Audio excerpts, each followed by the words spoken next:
consciousazine.com Chronicles.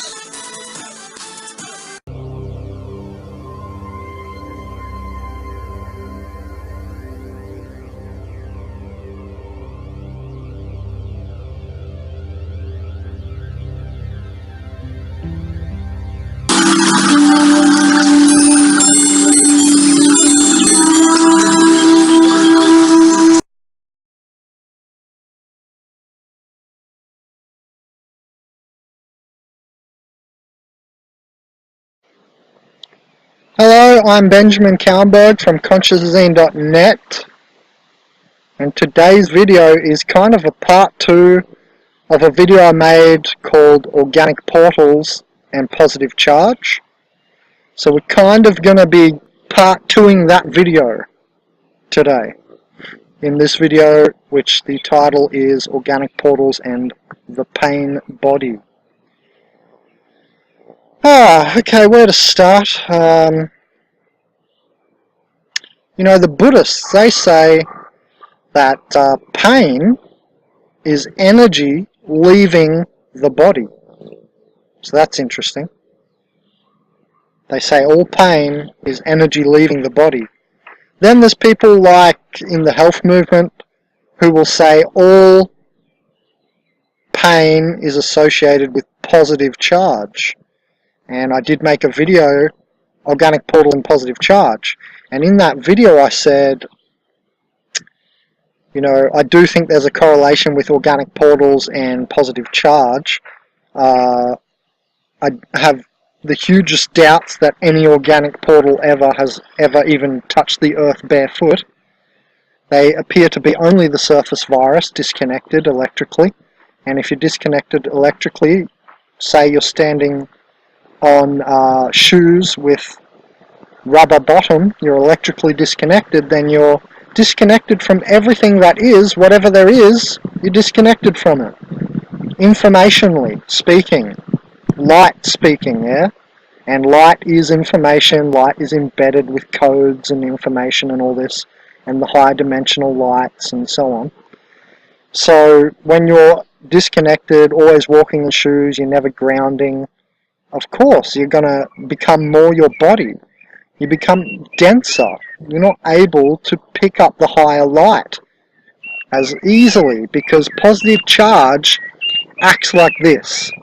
Say the higher light that I keep mentioning from the higher dimensions, you know, your insides, yeah, where all of your actual thought comes and epiphanies and visions of your third eye and all this.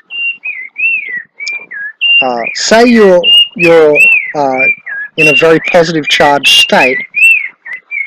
It's exactly like the static on the TV screen.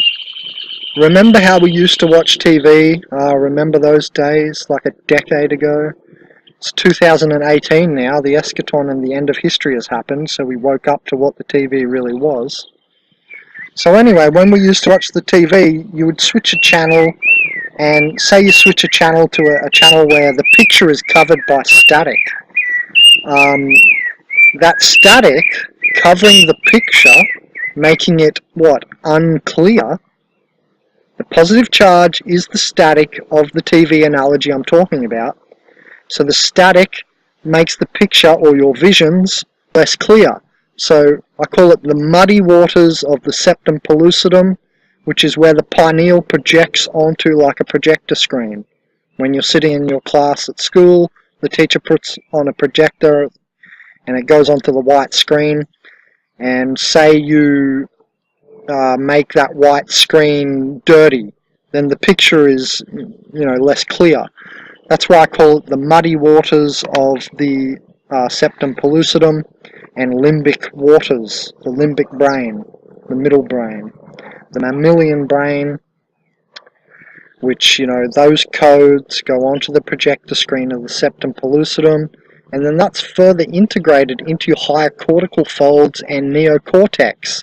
And it'll only be integrated into your neo, the frontal cortex, if you're very good and you realize that your ego is not something to get rid of entirely, because it's how you know whose spoon to put, whose mouth to put the spoon and food in.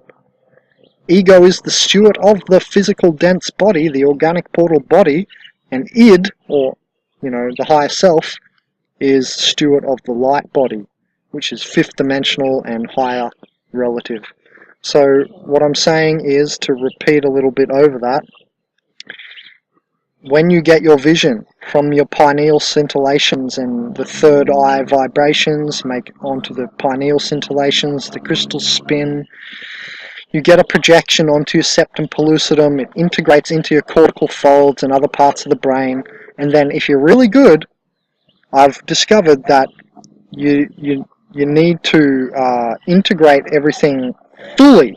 And that's why it takes so long to integrate psychedelic experience, because you have to integrate it into your ego, into your daily aspect of life. That's how you have to do this if you're serious of changing yourself, and evolving. So what I've noticed is, you have to get it integrated into the neocortex, or basically into your ego. You have to make your ego porous, and that's how it happens.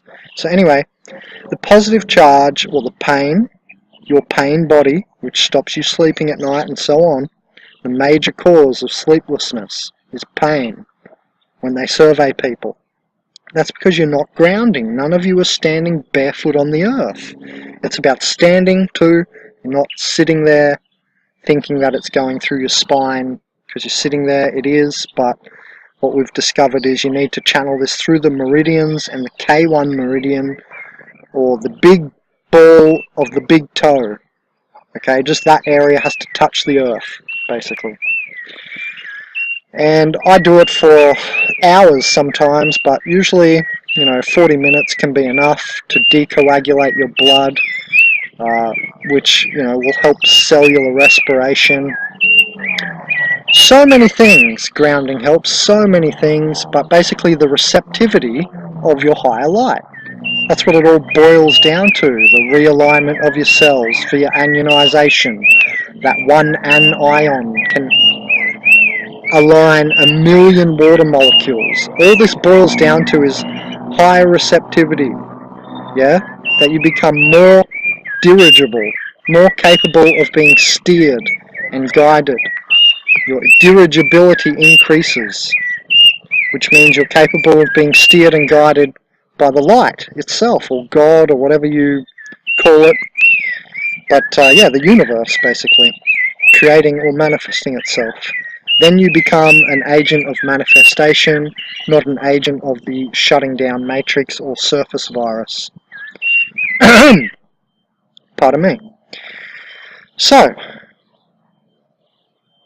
that's a bit of the background to this. Here's a little bit more. Pain, I realized, is already more than being numb, right? To feel is already more information than to not feel and to be numb in a state of no information, obviously.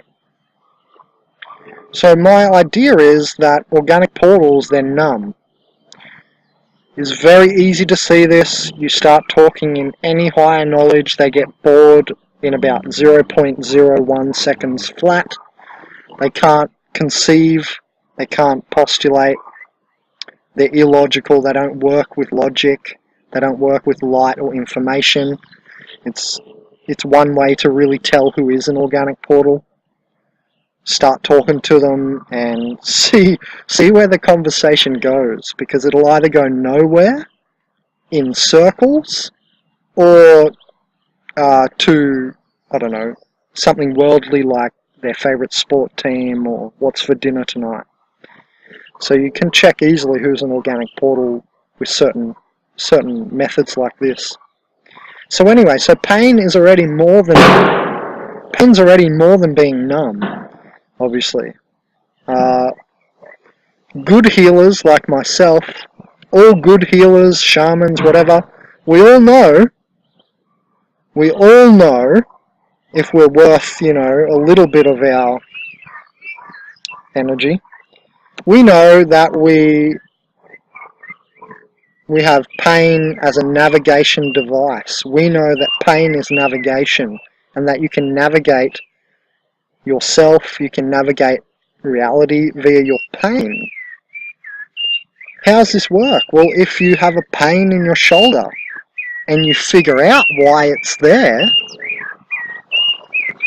well, haven't you travelled already?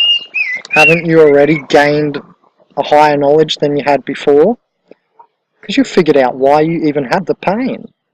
See, most people, the organic portals, which are most people on this planet, prison planet here, most people just go, okay, I'm hurt, I'm going to go to the doctor and see what he says. He or she says. Again, seeking outside of themselves because they are the surface virus. There is no inside to these people. They're empty vessels, we call them. There is no self-thought. There's never any thinking for themselves. So that's another really good way to tell who is an organic portal. Do they think for themselves? So pain is already more than numb and no information. Oh, it's starting to rain and I'm sitting outside. I'm going to have to end the video soon. And this bird is really annoying me right next to me, because I feel like I have to talk over the constant squealing of that bird. You can probably hear it.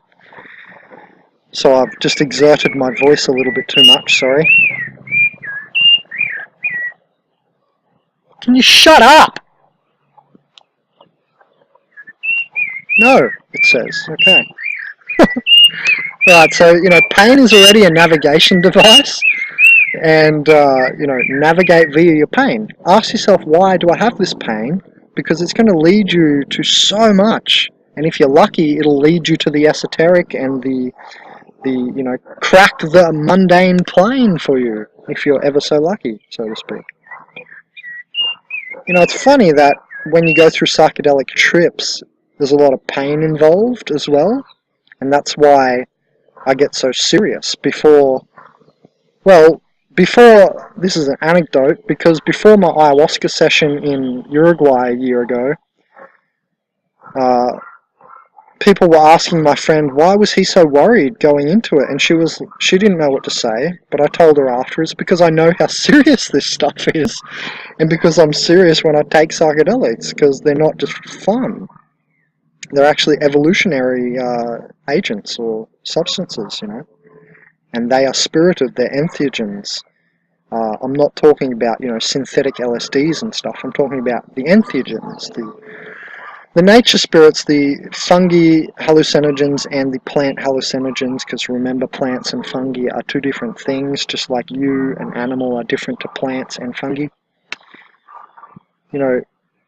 They were asking, why did he look so, upset and down and scared? And I wish I could tell you, dumbasses, it's because I was worried, because when you go into an intense psychedelic trip, you meet yourself, and you meet parts of yourself which are your pain. And that's painful enough, and if that's not painful enough, then you meet parts of yourself you didn't know existed, and your dark parts.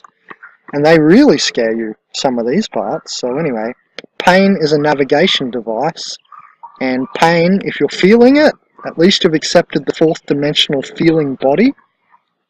The next step for humanity after what we're going through right now, with all this war and all this pain in the world, after we accept this feeling body, we're all going to become telepathic, yeah? Now some of us already are there, like myself, we're already in the fifth dimensional telepathy body. That comes after the pain body. So you realize your commonality with people soon. All this is part of the great timeline awakening at the end of history and the organic portal apocalypse, because it's the organic portal apocalypse. It's not the apocalypse for the souled humans. We go on. We are the vectors of the universe. We are soul itself. We are the planet's oversoul, God's oversoul, whatever. We are all that embedded in a little organic portal body, or a body. You see, we're spirited, we're souled. We are the vectors. We're the place where the universe comes through. But organic portals are not, and the energy now is being relinquished from that previous creation. We call organic portals pre-Adamic man, because they're a previous sort of meta-cycle, which was needed at the time to come together, to have humans have a sort of early telepathy. But now, individuation seems to be happening due to concrescence. More information is going into smaller spaces, so to speak. So concrescence theory. So yeah, anyway, use your pain as a navigation device, and that's going to help you awaken. So this is one way you can wake up. Probably can't wake up if you're an organic portal. Maybe you can, but I don't think so. I have a feeling it's no. But the point is, we're trying to save any negative souled humans and inured souled humans.